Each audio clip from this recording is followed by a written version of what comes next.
Self finance college Tamil Nadu round 2 ஓட cut off தெரிஞ்சுக்கணுமா? பாருங்க. ஒண்ணொண்ணா சொல்றேன். ST category. என்ன சார் எடுத்ததுமே எஸ்டி கேட்டகரி? ஆமா. எஸ்டி 374 இருந்தது. 364 ஆயிருக்குங்க. 10 மார்க் கம்மியாயிடுச்சு. செல்ஃப் பினான்ஸ் காலேஜ்ல. இதுவே எஸ்சி ஏக்கு அப்படின்னு எடுத்துக்கிட்டோம் அப்படின்னா 367 இப்ப ஒண்ணும் இல்ல. ஒரே ஒரு மார்க் தான். 368 இருந்திருக்கு. 367 எஸ்சி ஏக்கு.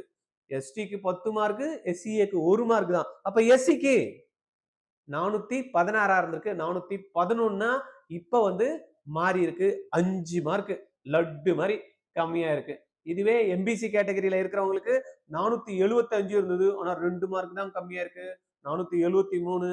இதுவே பிசிஎம் கேட்டகரியில வந்து பாத்தீங்கன்னா 470 மார்க் இப்ப வந்திருக்கு. போன வாட்டி 472 இருக்கு. அவங்களுக்கும் 2 மார்க் தான் கம்மியா இருக்கு. சரி, பிசிக்கு மட்டும் ரொம்ப கம்மியாயிடுச்சா? அவங்களுக்கும் 478 இருந்தது.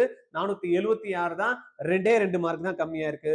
சரி, ஓசி கேட்டகரியில என்ன கம்மியாயிடுச்சா சார் அப்படின்னு பாத்தீங்கன்னா 497 இருந்தது. 494 3 மார்க் கம்மியா இருக்குங்க.